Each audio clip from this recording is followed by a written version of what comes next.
possibility of a different society. That it's possible to imagine and to work for a world immediately in which there is no longer any starvation, in which there are no more major inequalities in society, in which racism and sexism are being undermined, in which people aren't excluded and alienated from control over their own lives, where the waste of the planet and of resources and so on can be massively reduced. All of that's possible. You think, is it possible? I saw some figures fairly recently somewhere. Somebody calculated that it would cost $500 billion for 20 years to eradicate world poverty. You think, well, that's a lot. And then you realise that $1 trillion a year is spent on armaments. And suddenly the question of relieving world poverty becomes manageable when you measure it against that sort of thing. I walked around Chorlton yesterday just having a look at the shops. And because I was preparing this talk, I thought, I'll count the shops in central Chorlton, where I live. A third of them are devoted to unproductive labour. Just waste. Let's say banks, insurance offices, estate agents, and so on and so on. People who are doing nothing but shuffling property and money around in a way that is enormously wasteful of their time and activity.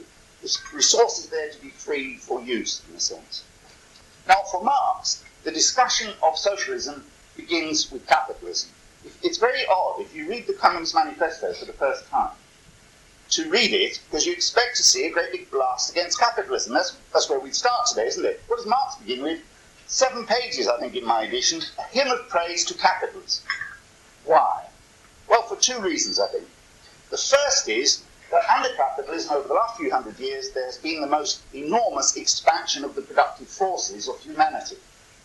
This makes possible solutions to problems which were unimaginable a few centuries ago. For example, in the 14th century, there was famine and plague in Europe. What could people do faced with famine and plague? The answer was fall on their knees and pray to God that things would not last too long. There was nothing they could do practically about those problems. Today, if we hear about famine in Africa, we know that nothing is done very often, but we know that something can be done. It is possible within 24 hours to have food in the mouths of the starving. It's possible, if there is a plague, to send doctors to immediately isolate the plague, to stop it spreading, to cure people, and so on and so on and so on. Those things are possible. Why? Actually, because of the achievements of capitalism. With all the perversions and all the things that are wrong with capitalism, nonetheless, capitalism has made a better world possible. The second reason that Marx gives for the importance of capitalism is even more important, because he argued that capitalism has created one thing above all, and that was its own grave digger in the modern working class. Why the working class, by comparison with previous exploited classes in history? Why not the peasantry? Why the working class? Because the working class, precisely through the processes of capitalism, is first of all concentrated into great cities like Manchester, which makes organisation a damn sight easier than having people spread across the landscape. And secondly, that working class is enormously educated and cultured and capable by comparison with previous exploited classes. In fact, by comparison with previous exploiting classes. If I say to you there's one date in history that everybody knows, it is of course 1066.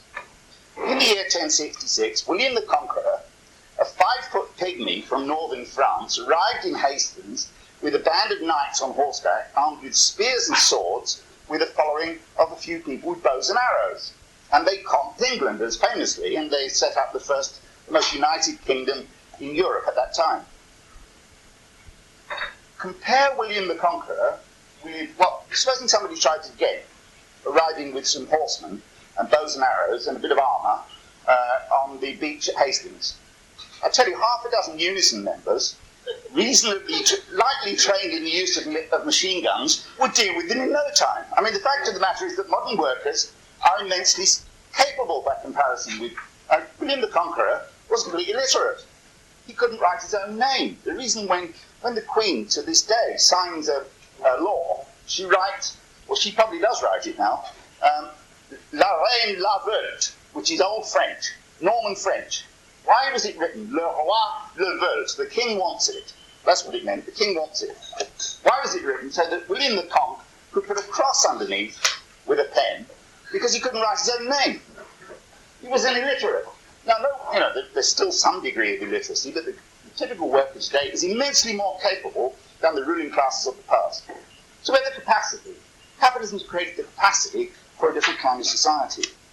Now, Marx, of course, was Well, he called himself a scientific socialist sometimes. Engels was particularly fond of that phrase. What he meant by it, above all, was a realistic socialist. And he contrasted his own views of realistic socialism with what he called the utopians. And the utopians were early critics of capitalism who invented dreams about a new society. One of the most famous of them was a man called Fourier. And he had lovely ideas. I mean, he offered some very nice critical remarks about capitalism, but he had lovely ideas about the future. The rivers, he said, will run with lemonade. I'm not sure it was very desirable, actually. I don't like the idea of going swimming in lemonade. He said there will be new species of animals created, like anti-lions, for example, which would be nice to human beings instead of eating them. And he said that in the socialist society we'll make shirts buttoned up the back so that people have to cooperate in getting dressed. It's ingenious and entertaining ideas, touching even. But the problem with Fourier was that when you asked him, how are you going to achieve the new society, suddenly everything goes blank, because what did he do? He advertised in the Paris newspapers saying he would be in his cafe at a certain time every afternoon. And if somebody would like to drop by with £1,000,000 to help him found the new society, he'd be sitting there waiting for the £1,000,000. He also wrote to the Tsar of all the Russias, suggesting that he should provide a fund for introducing the new society of harmony. In other words, not a clue. He was inviting the exploiters to do away with exploitation, which is not very, very promising. What can we say about the future socialist society? Nothing is the answer, in detail, because there's a problem with looking into the future, that there's no telescope that enables you yet to look round corners. And the problem with the struggle for socialism, there are an awful lot of corners on the way to the struggle for socialism. We can't predict the conditions under which a real struggle to begin to create a new society will begin on a mass scale. We can't predict how the people involved in that will act and think and what they'll decide to do. So can we say anything? Well, I think we can, provided that we remember that everything we say is very conditional and so on. The beginning of any realistic account of socialism has to be working class revolution. There are two reasons for this. One is obvious, and the other one is the really important one. The obvious one is that the ruling class won't give up their power and their property in any other way. There's a very simple reason for that. The last 5,000 years is the history of class society. It's about 5,000 years old, class society. Not that old, it's quite new really, if you think about it in the whole history of humanity. But for the last 5,000 years, the word civilization and the word class have been intimately linked. As far as the ruling class are concerned, the destruction of class society is the destruction of civilization. They will feel morally impelled, quite apart from any self-interest, to defend capitalism against the dirty people, how they will see us, against the unwashed, against the stupid, against their servants, against all those people who for centuries have been making them rich and powerful. They will see nothing but barbarism in the idea of a socialist revolution, and they will do anything necessary to prevent it. They are capable of immense cruelty and wickedness against people who rise up against them, and they will use those things. And therefore it is necessary, firstly, to dispossess them forcibly of their control over society. But that's not the most important reason why we need a revolution. The most important reason is the people making the revolution themselves and how that changes them. Marx put it beautifully in 1846. He said, it's only possible in a revolution, he said, for the working class to lose what he called the muck of ages. And it encrusts all of us. You know, the lack of confidence in ourselves, the lack of organisation, all of those things. Precisely in the process of popular revolution, that people create new forms of organisation, and above all, they transform themselves. They grow in confidence, they grow in intelligence, they grow in joy, in their own powers. They grow in their powers. And this is something that happens in every popular revolution. You can see it happening amongst ordinary people in Argentina at present. That spiritual growth, as it's been termed, amongst ordinary people, which is the heart of the process of socialist revolution, the process of collective self-transformation. What Lenin, writing about the 1905 revolution, called a festival of the oppressed, which I think is a beautiful phrase for describing this. It happens on a small scale in small strikes, it happens on a bigger scale in bigger struggles, like in Argentina at the moment. But let's be absolutely clear, without that change in people, everything that we talk about is impossible. Everything that we talk about is impossible unless that happens. That's why the question of revolution is important. It's not a question to do with violence. Violence is a very, very secondary issue. As a matter of fact, if you look at late 20th century revolutions, what is remarkable is the low level of violence. Low level of violence. And such violence as there is of course, the responsibility, almost always, of the ruling class and its successors, such as the police and so on. Now, building socialism is a process and not a fixed thing. Marx himself saw it as a process with two stages.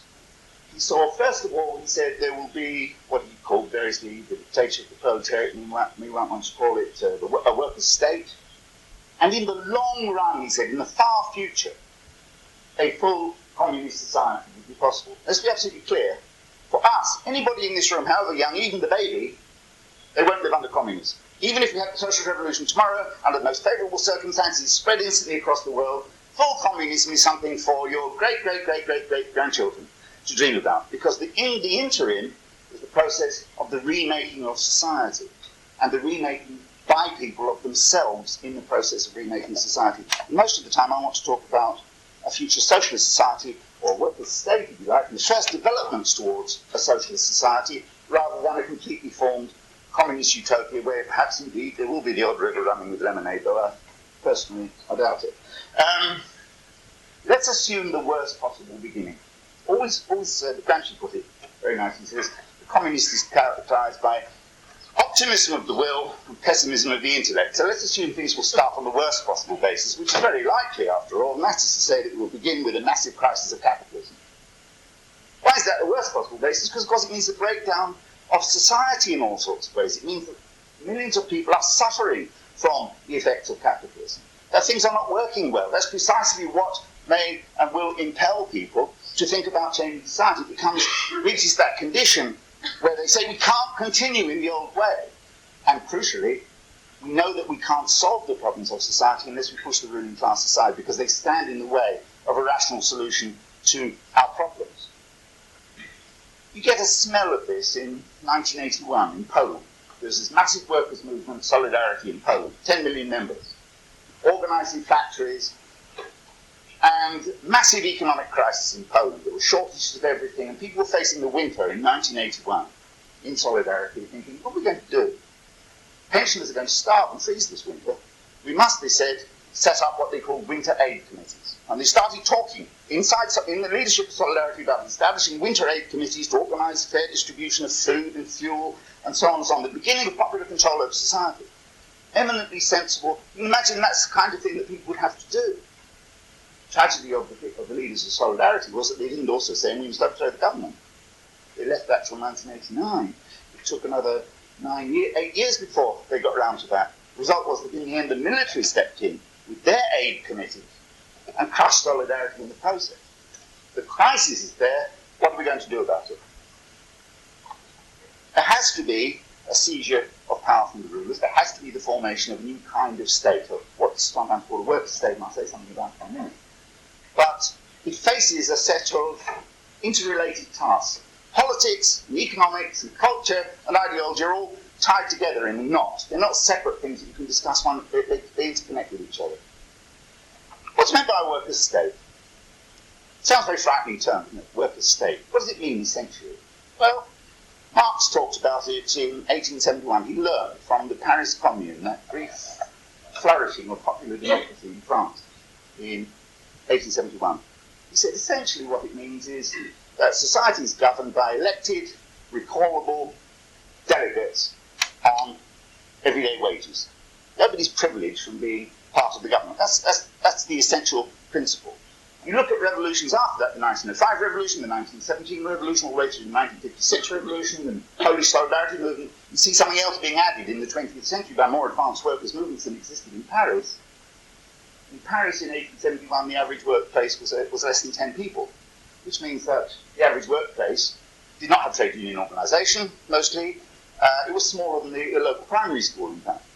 So it was tiny. When you come to the 20th century revolutions, we're talking about revolutions made by big working classes organised around big workplaces. And the workplace becomes a central organising focus of popular revolution in the 20th century.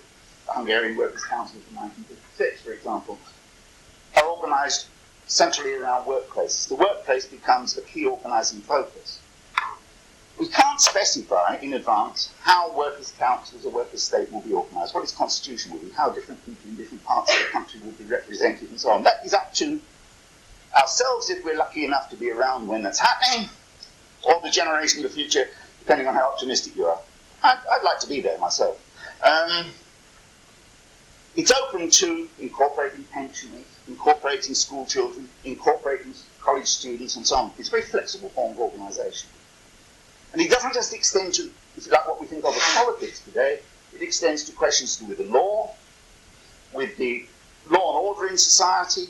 It extends to workplaces, obviously, and what happens in workplaces and what's decided in workplaces. It extends to schools and colleges. It extends into the mass media. It extends into the organisation of housing. Everything is subject to the principle of popular democratic control. That's the heart of the idea. As somebody said about the early days of solidarity in Poland in 1980, there will be an orgy of participation. No, I think it's a nice phrase. In Poland, they had food queues. The food queues themselves, at the height of the workers' movement, were themselves organised. People would elect committees to make sure that everybody got fair treatment in the food queues, and to make sure that pensioners had their places kept while they went off to have a cup of tea, or have a sit down, and so on.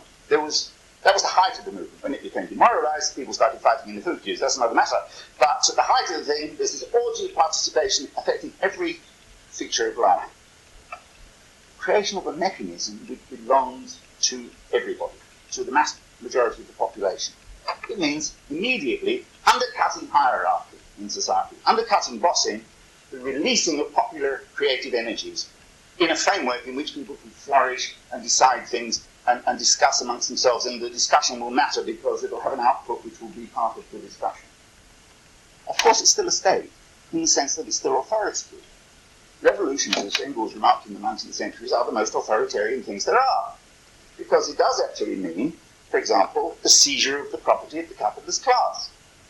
It does mean that the workplace goes to the workers, and without asking the boss's permission, and without necessarily, in fact, without indeed, paying him any money for it. That's ours now. We work to build it. It's ours, and we're having it. And if you want a job, well, apply at the usual places. Is the answer. You know, it's like saying to Prince Philip, you know, we don't want to kill you. There's a job on the buses for anybody. You know, a bit old now, but never mind. Prince Charles. The land, obviously, will pass to the people. You know, Lord, what's his name? The Duke of Westminster, the Chancellor of Manchester Metropolitan University, one of the richest men in England, who owns half of the West End of London and extensive parts of this part of the world as well. Countryside, goodbye, the Duke of Westminster. You can still call yourself Duke, but you ain't got no land. And it will rapidly come to be strange to people that somebody owned the land, as the idea seems to us today that some people owned slaves. Just a quaint historical fact. Gone. What will we do about the homeless? You know, sometimes we think, under socialism, you know, we do something for the homeless, we'll build them houses. But immediately what will we do? Build them little nasty hostels? No. There's a very nice hostel just down the road. It's called the Midland Hotel. It's already set out. It's got nice beds, good food, good hot baths and everything. Ideal place. Immediately solve the homelessness problem. Okay? And there's lots of people there who are very skilled in looking after people. Making them really feel comfortable and the rest of it. That's the kind of, immediately seize it, take it, turn it to other purposes. Of course, a worker state is not only a question of directing the power of a worker state against the old ruling class. It's also a question of directing, we have to recognise this, we can't be utopian, against the worst elements on our own side. Because there are people, we know there are scabs, for example, in strikes. That's why there are picket lines. A picket line is a worker state in miniature. Of course, the problem will be much less. In a great workers' movement, scabbing will be far less prevalent than in weak strikes. You only compare in Manchester to somebody was saying the other night at a meeting about the forthcoming Socialist Alliance Trade Union Conference, that there had been 2 strikes on the Riva trains recently. The last one, the one before this present one, lots of scabbing, very demoralised picket lines and so on. This time, hardly anybody scabbed, only the managers scabbed, and very, very good feeling on the picket line. Different problem. You can imagine that a huge movement, it will be very, very different. The miserable people, many of them, will be enthused, and the rest of it.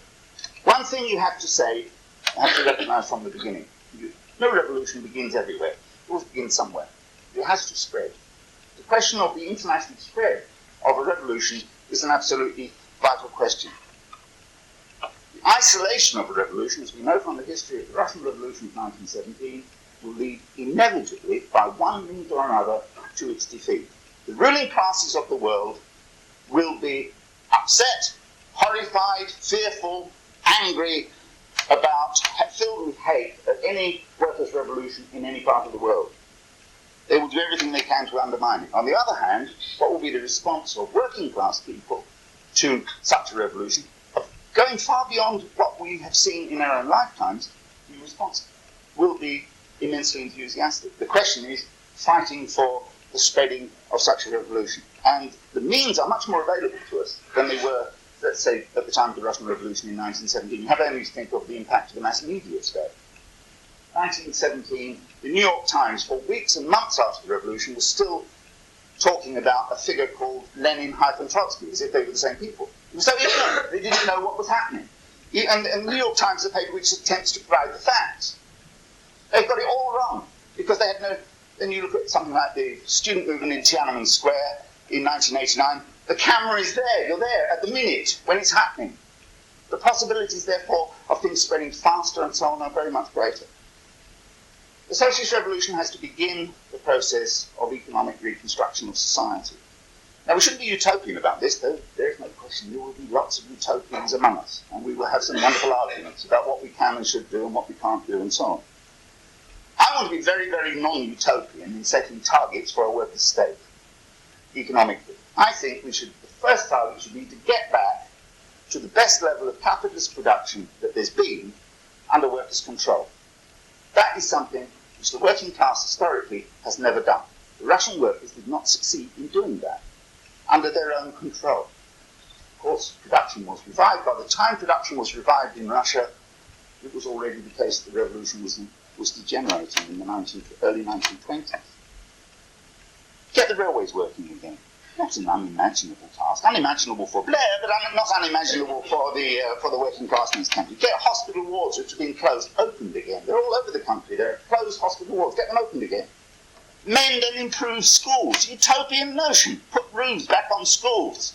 Put decent toilets in. Start building new working class housing. When I say working class housing, I mean what the people in Didsbury regard as decent housing for workers. Start doing it properly. A crash program of building buses. Because, if you talk about developing the public transport system, you actually have to have more buses, and we want much nicer ones. I want coffee machines on every bus. Ideally, I'd like somebody to serve it, but I don't want somebody to slave for me, so we'll have machines, but really nice coffee on every bus. Well, we have it on aeroplanes, why not on buses? Right? Newspapers, a rack with all the newspapers, like you get on in the first class on an aeroplane, and the rest of it. Not that I've been there. And you think, is it possible? And you look back at the very history of capitalist Britain. Look at the war in Britain. 7 million people were under arms in the war, and yet actually they managed through planning, capitalist planning, to raise the standard of living, to end massive all sorts of features of working class poverty, and to plan very rapidly the production of all sorts of terrible things, bombers, etc. But they actually managed, it's a simple thing. A simple thing. If the will is there, the energy is there, to start saying, right, we'll build fleets of buses, we'll have new fleets of buses on every street, on every city street, we'll have fleets of buses serving the countryside again, and so on and so on. Really help the third world for the first time. Obviously, cancel the debt. You take that for granted. Obviously, cancel all claims on property in the third world, so that there aren't Western-owned factories. They belong to the people in the countries where they are, dams, etc. At the moment, it is impossible for capitalism to deliver what the United Nations asks nation states to deliver, 0.7% of GNP to go in third world aid. That's such a miserable target. Even to achieve that would be better than capitalism can do. And it'd be possible to start thinking about cleaning up the filth of capitalism, cleaning up the pollution, closing down cellar fields, expanding recycling. Everybody will have their own ideas about what's possible. You have to talk about a pattern of economic life, not which immediately is a leap into total planning, because actually that's impossible. I don't want to go into why. You have actually to talk about a society which mixes together. Planning is necessary as an expression of democratic will. But at the same time, you have to use the market for a long time. The notion, after the Socialist Party of Great Britain, you say it's not socialism unless you abolish money. Well, you have to wait a long time to abolish money in reality. But you can begin to undermine its impact. Begin to undermine it. You can begin to say, Where do we want to go? What are the priorities we want for development of our society? What do we want to do? What are our dreams? What are the immediate needs? What do we need to do next year? What do we want to do in 5 years' time? And begin to think, okay, what are the options? You can then, people can draw up plans, and indeed you can have people who assist with this, experts in input, output tables and all the rest, and say, well, if you do this, there are certain consequences, and so on and so on. These are the options, now we'll have a vote on it. And if we get it wrong, which we will, we'll correct it. It's possible to talk about beginning to weaken the market, and we know this already under capitalism, by freeing goods from money. You think of the National Health Service. Obviously, the first thing the social revolution will do is instantly take over all the private hospitals, take all the money out of the private sector, out of medicine. Begin to expand education, free, of course. Expand free public transport. Obviously, make water free again.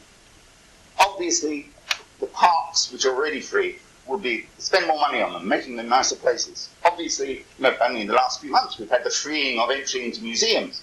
It is not. Even under capitalism, you have free things. Just expand that principle. That thing should be more and more necessities of life should be free. Start talking about basic food stuff being free. It's not impossible. It happened during the last war. I remember I grew up with free milk as a child, free milk, free orange juice, free cod liver oil, free radio malt, stuff you don't even get these days, wonderful stuff. And you're a kid. I'm not suggesting we should inflict this on children in the future, but free. And you think, people say, oh, but if you do that, there'll be nothing left because everybody will be so greedy. If it's free, people just waste it. And you think, well, hang on a minute. If salt was free, would we be putting more of it on our food just because it was free? If now the museums are free, are there more people going? Yes, good. Are they so crowded you can't move? Actually, not. No. People go when they want to, and it seems to work all right. Because the National Health Service is completely free, will people deliberately break their legs so that they can go and get mended or become ill? If the buses are free, will people spend all day riding around the city? Oh, good, the bus is free. I mean, not for a day, but let's be clear about it. Be clear about it. The idea that people waste things merely because it's free. Is it possible to talk about increasing expansion of use of things and pleasure in the use of things, and not worrying about the cost of things, and taking away that burden of fear and worry about every necessity? What should we do about housing? Just build more houses till we have too many. Have too many houses. That's the absolute basic principle of socialist planning of housing. Too many, so that when people want to move, there's somewhere to move to. And they leave the other one behind, and somebody else can move into that, and you move around like that. And you don't need to have estate agents and the rest of it. There are lots of houses, and increasingly people want them to be nice houses, so we build nice houses. Planning, okay. What about work? This is a crucial question. Because under capitalism, work is an imposed necessity. There was somebody driving down the Woodland Road fairly recently with a lovely sticker on the back of their car. It said, I owe, it's off to work I go. Which I think sums up workers' attitude to work. Why do you go to work? Because of money. Work is, people experience that as humiliating, destructive, frustrating, and so on. People actually, what is astonishing is how much pride and interest people do, even under capitalism, manage to find in their work. And as part of the source of their anger and frustration at the way that it's organised now. Obviously, one of the first things that happens, workers' control. What does workers' control mean? It means goodbye to the foreman. It means goodbye to the manager. You want a job, you know where to apply it. Same answer. Making safety, not the third question that gets asked about the job, but the first question that gets asked about the job. Those are simple things. There is, of course, always an inescapable element of burden to work. As the song goes, we live in a material world. And in a material world, the shit has to get shoveled, basically. And there's always the element of the boring and the seemingly drudgery element in work. It is obviously part of what workers want to do in a socialist society, to begin to think, what can we do to reduce the drudgery of work? To apply our imaginations to reducing that necessary element of burden of work, of cutting the working week, automating where it's possible, sharing out work as well as another thing, sharing out the unpleasant parts of work, all those sorts of things. And actually, cutting the amount of unproductive labour immediately frees resources. We do not need insurance companies. If you're ill, somebody looks after you. If your house burns down, we build another one, or you move next door. It's as simple as that. You don't have to worry about insurance. So I don't know how many people work in the insurance industry, but there's an enormous capacity to free people from these time-wasting activities that are associated with capitalism. People talk about socialism being wasteful. For heaven's sake, look at capitalism. Look at capitalism's wastefulness. And the contrast, a very simple contrast. You go to the doctor, and I go to the doctor. And in the doctor's office, as well as the doctor, there's somebody who looks after the records and the appointments. Very useful labour. Go to the doctor in America. I lived there for a year. You go to the doctor in America, there's the doctor, there's somebody to keep the records and the appointments, and there's somebody else you have to pay. Just wasting their time. Because they don't have a socialised medical system at all, any extent in America. You have to go and pay somebody, and there's somebody who wastes their time in every doctor's office, just employed, to collect the money. So, if we didn't collect money on the buses in Manchester, they'd move faster. They didn't pay. The buses wouldn't have to spend so long at the bus stop. They would move faster. The journeys would be shorter. You'd all save time. Simply by abolishing fares on buses, you could add to human freedom. A bit more free time. But the key thing is changing what work means. Marx looked forward to the time, I think he was right, when work would not be a burden, but above all it would be as if it life's prime want. It would be one of the key means through which we express our personality, through which we develop who we are and what we're capable of. Not simply that it's a burden, but also that it's an element of our freedom as productive beings. We can look towards beginning to break down the division between mental and manual labour, which above all means, of course, to develop the division between those who tell other people what to do and those who have to do it. The producer becomes a planner and the planner becomes a producer. Is it possible? Is it that it's impossible because everybody's lazy and so on? I don't think so. Look at children. Look at 9-year-olds. I'm going to come back to 9-year-olds. Look at 9-year-olds. Are they lazy? They're full of energy and activity and zip. It gets destroyed in us as adults by the rotten experience of work under capitalism. I'm running out of time, and I'm not going to say that for anything about two topics you might want to pick up. One of them is women's liberation. I've got it notes on. I was going to say something about it, but I'm not going to. I was going to say something about the abolition of racism. It's a very important topic. I'm not going to say anything about it. I'm going to end just with a few remarks about human relationships, because I haven't much to say about it, because it's very, very difficult to imagine. But it's very difficult to imagine what human relationships, everyday human relationships, would be like in an emerging socialist society. If I can give you an illustration, because I'm a little bit elderly these days, as it were, well, old, I was around before women's liberation happened.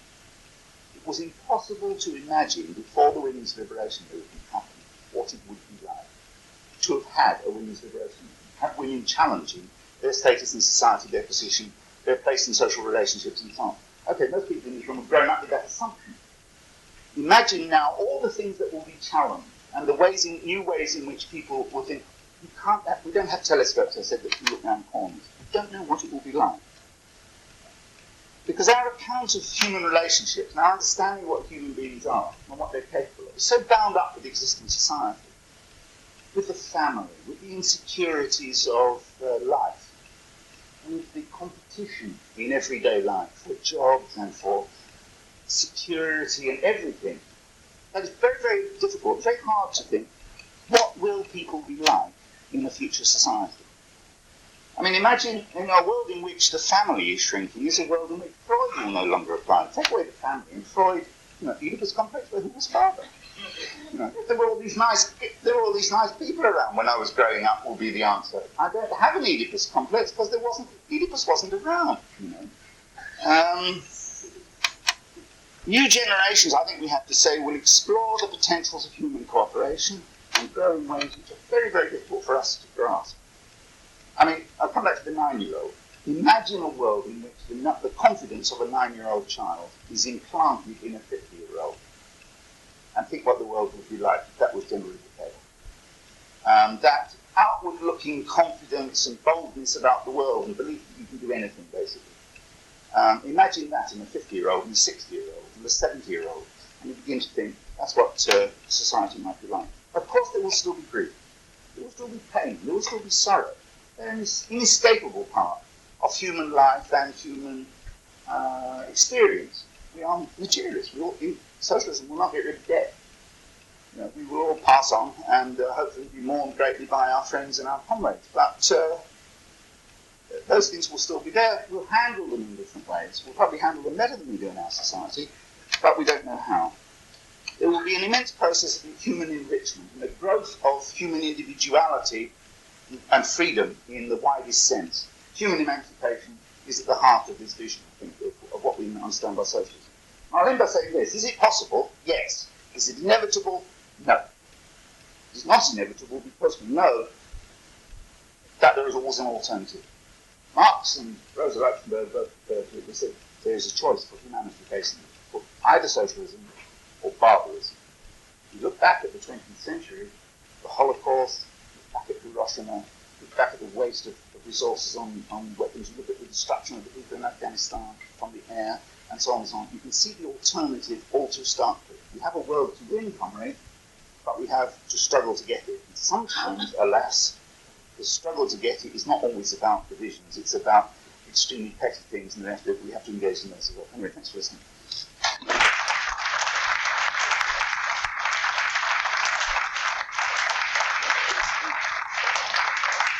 Right, thank you, Colin. That's great. Have we got any direct questions that you would like to ask Colin before we split up into the discussion group? Any points you'd like to make on that? No? Okay. If we break into discussion groups and then we stay like that for about 20 minutes, and if you'd like to elect a speaker out of each one of them, some unfortunate person will have to talk to everybody else here. So, okay?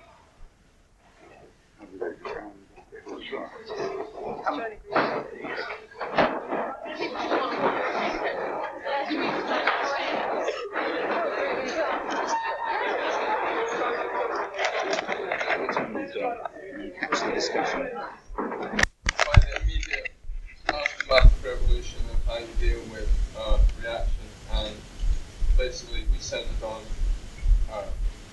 kind of growth of democracy, both on a kind of organisational level, with things like the Workers' Council and strike committees and all this, but then also in a kind of in the association between individual members of society and what.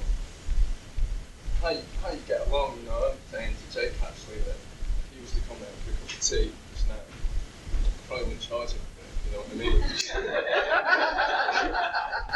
You know what I mean? I could sit there and I could be like, well, the tea bag was tea, and no one's talking, and you're keeping score, you know what I mean? And the sort of things, even in capitalism, you're not, it's not ruled by the market, you're not keeping score all the time. Somebody asks you for a cigarette, you don't, right, cigarette, you know what I mean? You don't bother. When people come around for dinner, you don't bother. But then when it comes to things like you've installed a house full of double glazing, right? Generally speaking, you're going to be looking at giving them some sort of a bill for that. Whereas, you know, in a more forward-thinking society, the level of the kind of thing that you could do for somebody without having to keep score would go up and up. You know what I mean? So catering. All kinds of work, things you do for each other, becomes more of a free association, you know what I mean? It happens naturally that, you know, kind of brother, your brother helps you, and that's the way it is.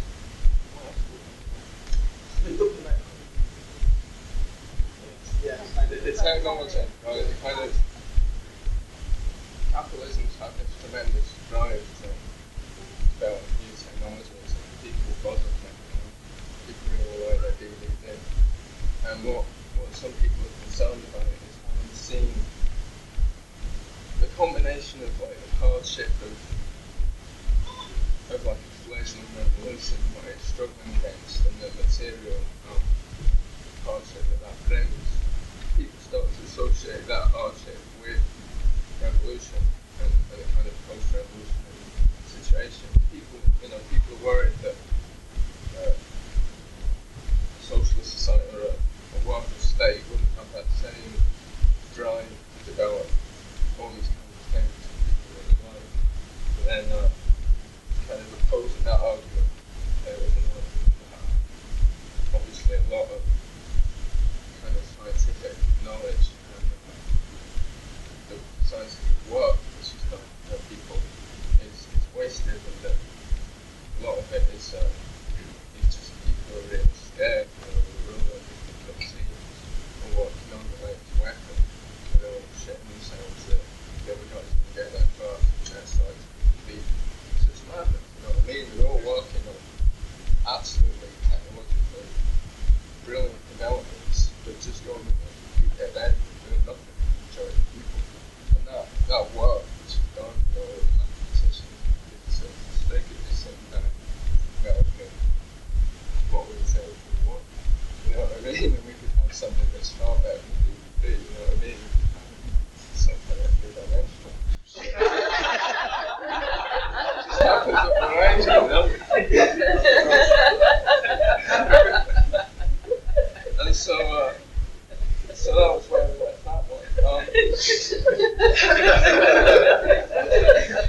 I'll leave it at that.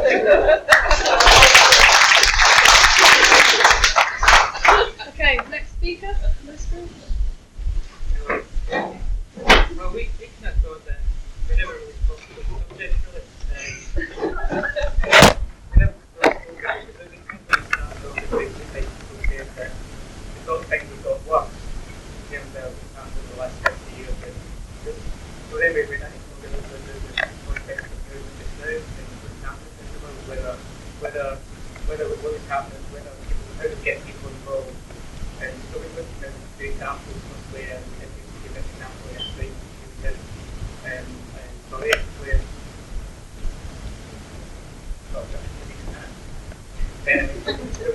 strength that happened by how we through argument and the process of the argument, and we do the strength that out we were working in Wales, or we were taking the working in Murray's job. That's we bring some sort of common interest there.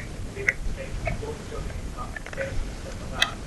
We also spoke about this radio poll program we've been done to be about how poverty and how this greenery and these London hospitals where £80 a week to take care of the family, and how it comes here there was a cooperative thing that intended to get a decent amount of food, a decent amount of vegetables for £2 for a bag, and how that could be multiplied nationally. And the first thing for everybody getting decent vegetables, getting decent nutrition in the food, it could be multiplied, and how that could be, that shows how easy socialism is, because it's about the waste of the program to the amount of waste in 1 year, 3 years, put it down, and then it costs £10 a year because of the results of bad diet, heart attack and cancer. I mean, how does that be multiplied? It could be much better.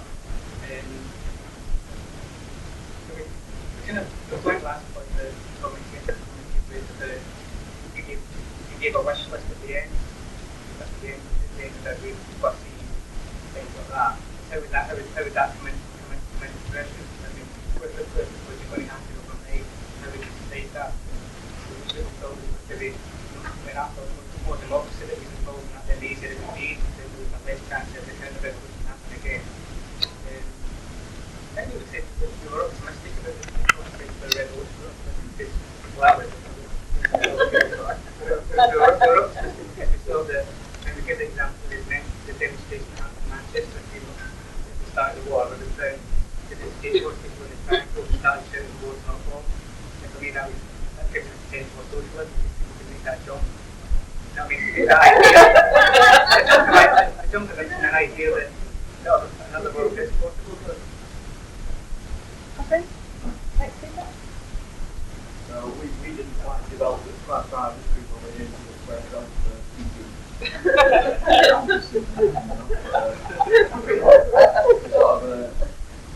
That was more on the kind of the actual revolution itself. How was that come about? Sort of developing organisation and platform to bring that about. The main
Right now, before Colin wraps up and answers all of those comments, a few announcements. First of all, there's these two. Any questions? Any questions? Yeah. I suppose just the other two things we talked about were people were worried about this phrase contagion and proletariat and what does it mean? And we talked a lot about how important democracy and internationalism were and how people could be subject to instant recall, like indirect people, that you could replace them, you'd have total democratic control. We had a discussion about what socialist planning was, and was it a command economy or was it something much more democratic? So those are a couple of questions about things that worry people because of what they've heard about Stalinism, how can you make sure it's not the same. And the other stuff, we talked a little bit about relationships and how much they would change in a future socialist society. And we thought, it wouldn't be instant, brilliant and lightness and sweetness in our life. People would probably experiment in all sorts of ways and maybe hurt each other and upset each other a bit in the process. So it would be plain sailing, but we'd just be talking about a massive change where people who are told at the moment they're deviants because their family hasn't worked and so on, they've got all sorts of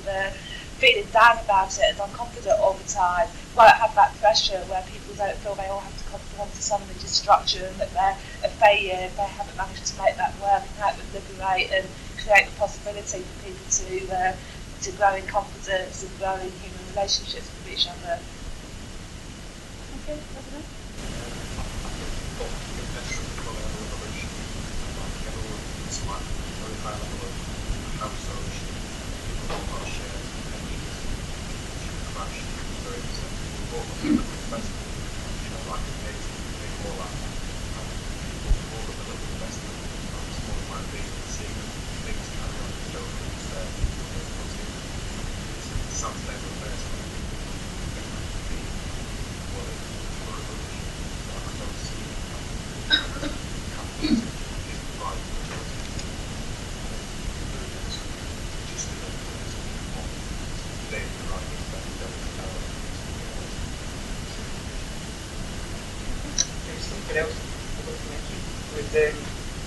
We're talking about how people are individuals and how that's individuality gets people feeling power and stuff like that. So when we talk about that, the capitalism forces people into collectivity into the workplace, and that in itself is something that collective action is in the workplace, then the chances of socialism happening or the chances of having a revolution wouldn't happen. But also, I was thinking about a question of when will people know when socialism happens? You know what I mean? But I know it's a question for them to answer, for them to know, but when you say, well, that's socialism, I mean, when does the worker state stop being the worker state and becomes a classical society? That's the worker classical society, don't want to stay. So when would that happen? I believe the main speaker as well has a question about whether we reach a share ownership and the whole ownership and actually the first world. That's likely that on the issue of action that capitalism tries to enjoy the world, across the whole world, and because the way of poverty across the whole world increasing on the basis of Africa since the 1970s, very just not more. So that's been South America and that's what else is here as well. I think that's capitalism not the right job in the world. Starting people in Africa after the fourth revolution. I didn't say that. There is my starvation.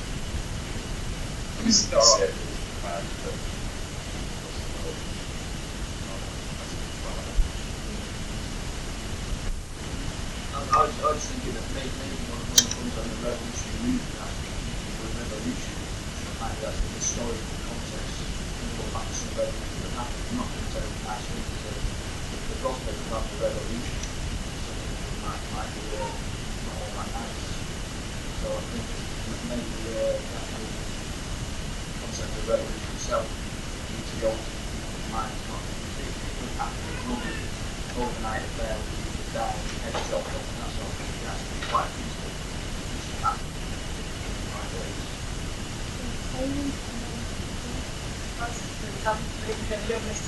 Think about big thousands that doing programs today. It was quite intriguing because I thought at the beginning it said, was it 2 million people in Britain don't actually have what would be the money to have these society? And throw off, which is quite like minutes to it, and it's massively moving away. So I think that you hear about people 30, 34, 30 years, not really mind, is it? Yeah, I mean, you're right that I think that in France, Europe, North America, many people, particularly affluent is more visible, the poverty obviously is high. And in Britain, there are 11 million in the population of 58 who live in households below the poverty line. That's, the poverty line is very definition. But for 11 million people to live living in households below the poverty line in the poor country in the world, then culture is effective. Absolutely, but can I just say that those people serve a social function in your society to say, he'll do that job for less, watch out, you could end up like him, and various other things. That would become a lot bigger before they say, right, take it. We're having that resolution, take it. Colin quoted that, someone said it there has to be socialism or what really means is socialism or fascism. We also discussed the fact that there's been agreement that if it's going to be a revolution, it has to be global.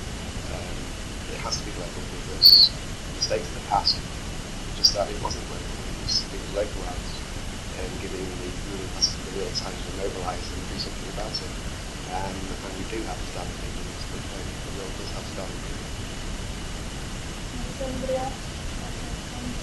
Or questions? I think it strikes me because with the contradiction to the things was that there was a thing here over the way. I showed this graph the life expectancy in Africa in the last 50 years. It constantly goes up. Then since about the big 1970s, it's just started to plummet completely. And the reason why it comes from the HIV, also because of the decolonisation, that sort of stuff, and there's a contradiction because Africa is the richest resources in the world. You look at what's happening in Sierra Leone, what happened in Rwanda, that's all that fight for diamonds and copper. Also, there was another side to that as well, there was the contradiction that when Nigeria was a massive working class in Nigeria, the working class in South Africa with the apartheid, so because of the things getting worse as well, there's also another side, so that side is going to fight back. Yeah, I mean, I agree. I think that the struggle has to be international. It has to take on a global scale. But we've already seen the seeds of that in the anti-capitalist movement. We've seen people taking to the streets, not just saying we want better wages. What they're saying is actually we want to do something about the poverty in Africa or in Latin America. was bad, wasn't it? Yeah, I mean, and the links are being made between groups in Latin America and Bolivia, people who opposed the privatisation of water before and actually got the water companies renationalised them. And this does send out a message to people in India. Actually, they can. I think also if you look at what's happening in the Middle East, you see the open sores, Palestine, and the way the Palestinians are treated. The message that sends out to the people, the workers in Egypt and around there, they absolutely despise what Sharon and what the Western governments are doing. The fact is that their leaders in those countries are the people that are holding them back. But there is a sort of an internationalisation in a way of people's opposition to the oppression of the Palestinians. It's quite evident no better time because here we are discussing this and we're getting all this information through. So back at the time when it was tried before, we didn't know what's going on in the next village, let alone the next country. That's right. So these are political things, people are becoming sort of politically aware about these issues.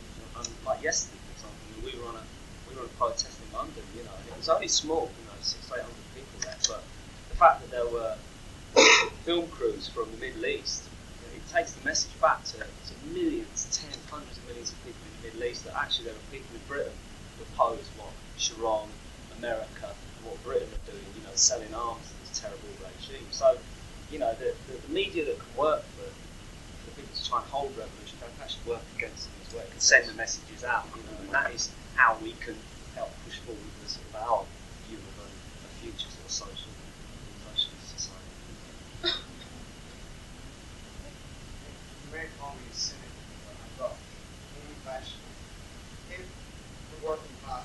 so big, and if there's such a majority of people, you're saying that the minority of people are the ruling classes, why did they bother keeping the system back?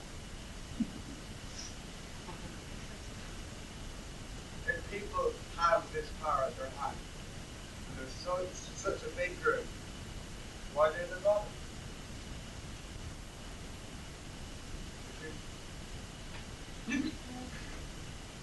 Colin, would you like to answer that? You want to come in now? I'll put it in your Yeah, I've got it. summing up. Okay. Is there anybody else who'd like to make a statement? Okay. Well, right, a few announcements before we hear Colin wrap up. First of all, the forum next week starts at 3 o'clock on Muhammad Ali, a week on Saturday, sorry. A fight against war and racism. And also, if you really like the topic this week, then we would recommend these two books here. Pamphlet on Future Social Society by John Molyneux and Socialism, Utopian and Scientific by Frederick Engels. So, also, somebody wants to make an announcement about bookstores? Yeah, there's a few more items that you come on. There's revolution. There's various books to bring out the idea that Marx talked about here. I think that's very qualified that come out of the bookstore. I just recommend the book as well, because I don't think we've got any copies in the bookstore today, but I think if you want to get a sense of what it's like to be in a revolution that's going through the process of developing and defending itself, people should read Revolution in Danger by Victor Serge, which is an amazingly inspirational book by a guy who started off as an anarchist, a libertarian, and ends up working with the Bolsheviks in the Russian Revolution and defending the revolution against the attacks from the ruling class. So he deals with all the questions of how far should you use violence to defend the revolution, what are you fighting for in the first place, and it's amazing inspiration, and he gives these accounts of how in the middle of the revolution being under siege, it was in Petrograd and it was being attacked by invading armies, about how people are still listening to opera and there are mass concerts going on. He talks about how people are fighting to defend the revolution because of all the inspiration of what the revolution stands for in terms of the emancipation of people, and people can put in an order for it at the bookstore. I think it's about £67. It's an amazing thing to read. Okay, just one more announcement. I think everyone is heading to the Asian Apple down the road after this, so very welcome there. And can I say thanks to Colin for coming along here, brilliant speech, and thanks to everybody else for being here. Right, there were an awful lot of issues, and I'm not going to be able to deal with them all, but I'll try and pick up some of them. Comrade who talked here about, in a way, the impossibility of revolution, I think there's a misunderstanding about the conditions for revolution, because I don't think it's the case that people have to be utterly desperate to carry out a revolution. If that was the case, then where would the revolution be most likely to happen? In the famine camps of Ethiopia. You remember when Live Aid was first started? Those people, you did an actual revolution. What were they actually? Desperately passive. Just hoping that somebody would turn up and begin to solve their problems for them. Those are not the people who will make a revolution. Let's be quite clear about it. Marx's emphasis on the working class is not on the working class starving, it's on the working class as strong. And strong, actually well fed, having enough to eat. It is not, you don't have to starve to make a revolution. What you do have to have is confidence in yourself, a sense of collective power, a sense of the possibility of taking hold of society and changing it. That does not require starvation. It requires a sense of crisis in society about the impossibility of carrying on in the old way, but that's not the same as starvation. If we reach the situation where millions and millions of people are starving, I don't think, in Britain, to be honest, I suspect we're in for a very, very big defeat. That, I don't think, is the condition under which revolutions happen. And you look historically, I don't think those are the conditions under which. It is not the most desperate people in society who start revolutions. The most angry, but also those with power. And it is not peasants, it's workers. It's not the starving, it's those with something in their bellies. And something to fight for, actually, to fight with. And I think that's really important. Otherwise we can end up extremely filled with despair from you. The comrade who asked, is a very proper question to ask, and one which one day people will ask about history. Why did they take so long? You know, why did they take so long to get round to changing society? What was the matter? They had this great majority. The working class is the majority in the world today. I mean, Karl Marx's time, he was talking about a very small layer of the population when he talked about the working class, but probably the working class is the majority of the world today. Why is it taking so long? Well, I ask you the question, you know, why aren't you participating in the revolution? Because actually at this moment in time, what's our everyday experiences of being relatively isolated, of competing with each other, that it's quite hard to win, people don't feel confident about their capacity to fight, and so on and so on. Particularly in Britain and other places where actually we've gone through a whole experience of defeats, unnecessary defeats. It was not necessary that the miners should be defeated in the middle of the 1980s. It was the fault of the trade union leaders that the miners were left isolated and the rest of it. We all did our best to raise money for the miners. The fact is they were defeated. And it had an immense effect on the rest of the working class. Remember discussions at work. If the miners had been defeated, what's the point of our even thinking about taking action? It took us 10 years after the miners' strike for us to have a one-day strike in my workplace. And when we did, it was great because people did lift their heads up and there was a very, very good feeling. But it is very hard to organise. The biggest problem for the working class is self-organisation. But remember, it only, in a sense, has got to be done once. And the great historical moments are those in which we do see working classes getting their act together and mobilising, and what happens in those circumstances is always a surprise. It's a surprise to the ruling class. Above all, it's a surprise to the people participating. My God, at last! Who would have thought we could do it? And so on. You look at the joy on the faces of, the workers occupying the shipyard in Gdansk in 1980. And they won. And then it spread to other workplaces, and they built this huge workers' movement. I mean, out of nothing. If you had been there a week before, you couldn't have known anything like that was going to happen. And the people who started it actually said to themselves, well, we've a 50-50 chance of being able to get anybody to support us. That was the truth, and they're very realistic, honest people. 50-50 chance. And if they'd been defeated, they wouldn't have been a bit surprised. Not a bit. Oh, it's the usual thing. Happens, you have a go. You get arrested. That's the end of it. Have a go. Well, maybe some of us will have another go in a few more years' time. Sometimes the magic happens. I mean, it seems like magic. And what we have to be is magicians, going around waving our wands and trying to make magic happen. And mostly it doesn't, of course, like most magicians. But every now and again it does, and that's what makes it all worthwhile. Okay, the question of violence in revolutions. I think we have to be quite clear that if we look at modern revolutions, the level of violence associated with revolutions is less. You look at the great movements of the latter part of the 20th century in different countries. How many people died in the overthrow of fascism in Portugal? Okay? How many people died in the overthrow of fascism? Handful. The military, it started with a military coup, and the military then turned to the people and said, a committee in the army that overthrew the old government then called on the people to come out in the streets in their support. Actually, what is it remembered as? Not the revolution of the dead, it's remembered as the revolution of flowers, of the people coming out in the streets in joy with flowers, of soldiers and workers going through the streets together, and so on. You look at the events in France in 1968. At the very end of it, in the defeat of the movement, a couple of students and a worker were killed.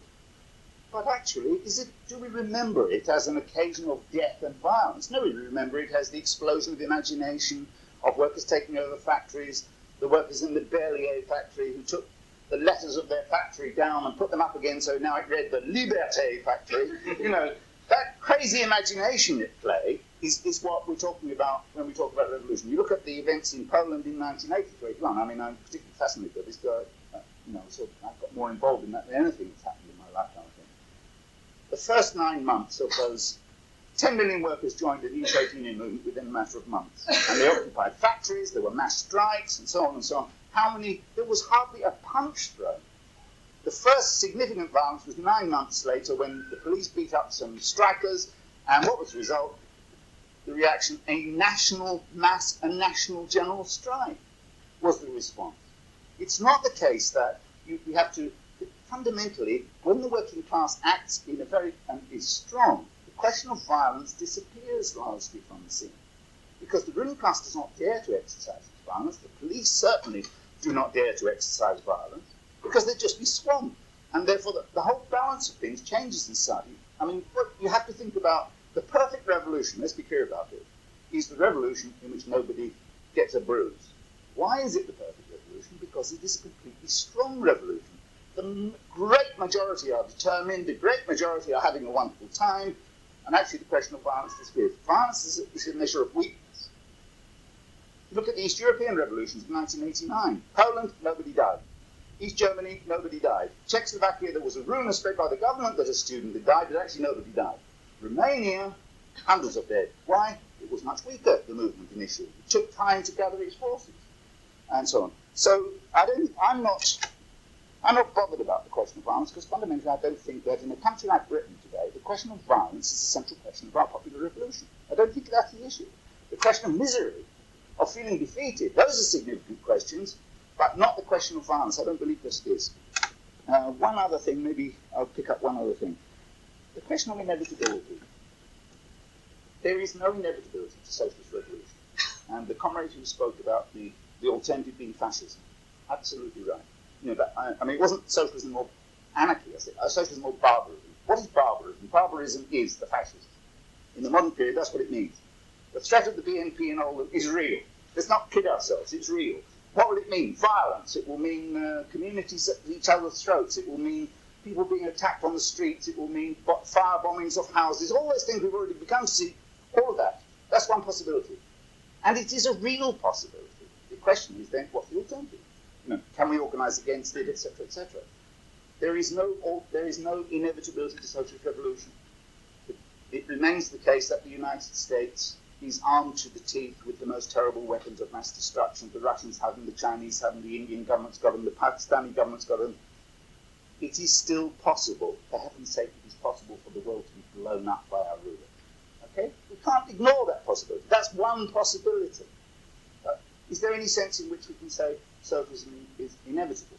Not because there's some laws of history that say socialism one day will come. I don't believe that. I don't think history has laws like that. I refuse to obey them if it does. But there is another sense. There's a great American socialist called Harold Draper who wrote, I say when he wrote it because it's quite important, he wrote an article in 1952, which was the year before it happened. But he said, the inevitability of socialism has got this meaning. He says, people keep trying to climb Mount Everest. Okay? And one day they will. It's inevitable. It's the nature of human beings that they will set themselves tasks, and sooner or later they will succeed because of their very character as a species. We have it in our nature as a species to be able to have socialism. Okay? And in that sense, he said, there's a sort of inevitability that one day we'll make it. Right. Like one day he said they'll climb Mount Everest. The next year they did. That was 1953. They climbed Mount Everest, I remember. And so his article was rather prescient in a way. But so I say, one day socialism will happen. And maybe next year, comrades, we'll begin.